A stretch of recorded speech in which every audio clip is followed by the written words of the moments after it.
తిరుమల శ్రీవారి ఆలయం పైన డ్రోన్ కెమెరా కలకలం. రాజస్థాన్ రాష్ట్రానికి చెందిన అంశుమన్ తెరెజా అనే ఓ యూట్యూబర్ శ్రీవారి ఆలయం ఎదురుగా ఉన్న హరినామ సంకీర్తన మండపం వద్ద డ్రోన్ ఎగురవేసినట్లు గుర్తించిన టీటీడీ విజిలెన్స్ సిబ్బంది వెంటనే అతనిని అదుపులోకి తీసుకుని డ్రోన్ స్వాధీనం చేసుకుని పోలీసులకు అప్పగించిన విజిలెన్స్ సిబ్బంది కేసు నమోదు చేసి దర్యాప్తు చేస్తున్న పోలీసులు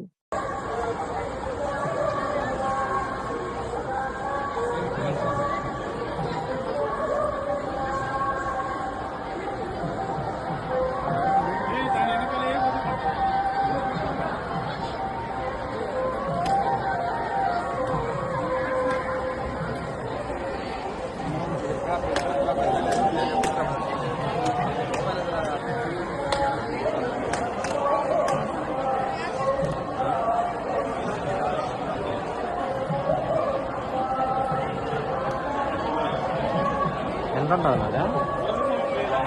2,00,000